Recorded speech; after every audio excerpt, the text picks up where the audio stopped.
From being a legendary light welterweight world champion to rocking the boxing world with yet another scandal, this legendary boxer was just caught doping after retirement. Who, you might ask? Well, it's none other than Amir Khan. Recently, the boxer was given a 2-year suspension after an anti-doping test confirmed the use of a prohibited performance-enhancing drug. And as expected, the whole thing is sure to take a significant toll on his image. Look, for years, Khan has been a role model to young athletes, inspiring them with his skill and dedication to the sport. However, with this revelation, his legacy is now in jeopardy, and he's now facing severe backlash from fans, fellow athletes, and the sporting community at large. Following his match against Kell Brook in February of last year, an anti-doping test found traces of ostarine in his system. Now, ostarine's one of the top prohibited PEDs in the sports industry. So when Khan was caught using it, many were quick to condemn him, saying that he had betrayed the trust of his fans and tarnished his legacy. Although, in a surprising turn of events, the now-retired Khan came forward and admitted breaking anti-doping laws while insisting it wasn't on purpose. Of course, there was a court case, and all later, and the hearing wasn't conducted until the beginning of this year, disregarding the 36-year-old's deliberate or reckless conduct. See, the thing is, Khan told Sky Sports that he's never cheated, while adding that the suspension was kinda bizarre given that he had already retired. But hey, what if he was gonna pull a good old Mayweather? For that, Amir affirmed that making a return was never even on the table.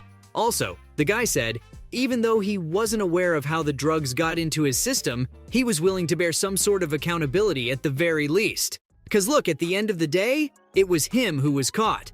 But the guy keeps saying he would never deliberately cheat.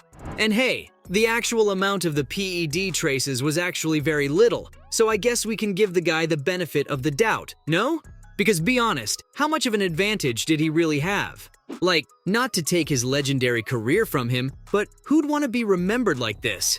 Not me. It's just gonna contaminate his legacy. However, still, from the looks of it, things aren't looking all that bright for Khan. Now, as I mentioned earlier, according to UK anti-doping, ostarine is a substance intended to mimic the effects of testosterone. Well, not exactly mimic, but, you know, to an extent. In technical terms, it's a selective androgen receptor modulator, SARM, if you may. And it's usually taken by weightlifters to improve general mental functioning. What it does is that it, more or less, makes your muscles grow. Although, word of the wise, don't try it at home though. Now, here's the thing. Like in the UFC, except for ostarine, some sorts of SARMs are kinda legal and are majorly found in supplements, so much so that even eating excess eggs can do a number on you. But it's not really healthy as the body starts getting weaker when it starts wearing off because of too much ostarine. So in all honesty, is it even worth it? I don't think so. Now, it was back in April of last year when UKAD notified the British Boxing Board of Control and the World Anti-Doping Agency of a potential 4-year suspension. No one is said to have informed Brook or the event's promoter, Boxer, though. The National Anti-Doping Panel was then tasked with handling Khan's case, after he admitted to 2 doping infractions but maintained his innocence about intentional doping, although it seems like everyone else was convinced that he did it on purpose.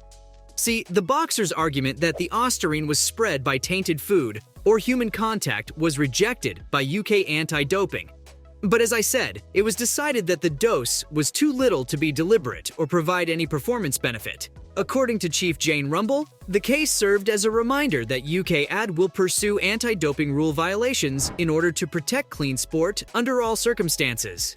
Because let's be honest, no matter what the severity of his scandal was, boxing has always been plagued by accusations of doping and performance-enhancing drugs, and this latest revelation will only serve to reinforce those beliefs.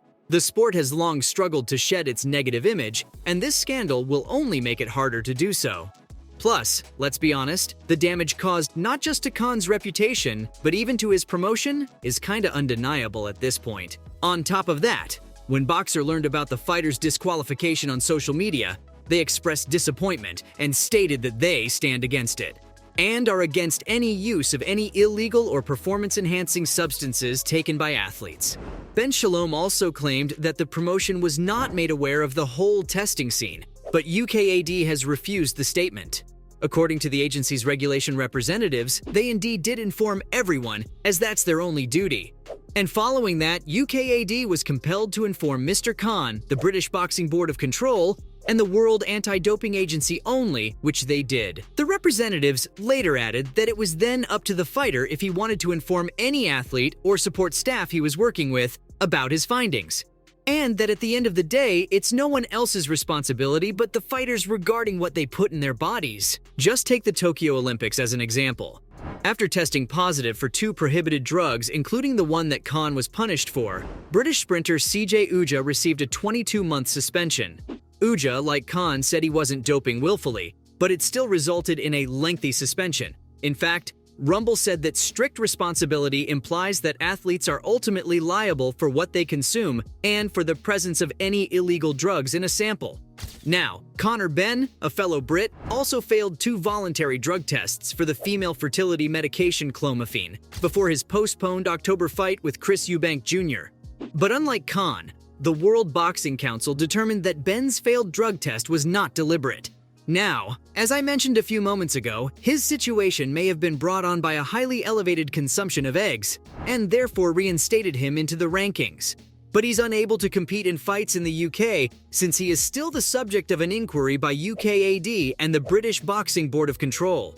But hey, despite his insistence on innocence, Benn has the same strict liability law as Khan. But what does it mean for Khan? Does his farewell now have a new meaning because of this fiasco? Look, there's no denying that Amir was one of the best boxers from Britain. The glory that came ever since that 17-year-old boy won the silver medal in the 2004 Summer Olympics in Athens, and going against fighters like Canelo and Terence Crawford only acted as a cherry on top. A world champion whose last fight was not his favored goodbye, despite being well over its expiration date, was a massive event that captivated the interest of boxing and the larger sports world. And even though it wasn't his best one, it still was a warrior's end, which thanks to UKAD, all went to waste. Because seriously, here's what I don't get. On one hand, you're saying the traces were so tiny they couldn't have had an impact on performance, but on the other, you're suspending a guy after his retirement. That doesn't add up to me. Given that it's one of the few occasions when a prominent boxing star can be sure they will be tested, testing positive on fight night has become an increasingly rare thing. After a thorough investigation, Khan was found not guilty of taking the drug with purpose. But what's ruined is ruined. His once sterling reputation has been tarnished, and it's unlikely that he will ever fully recover from this scandal. It's also a reminder of the ongoing struggle against performance-enhancing drugs in combat sports and the importance of maintaining their integrity. You just couldn't let a retired fighter be, can you? Having said that, that was all for a legendary fighter getting caught for drug use after his retirement.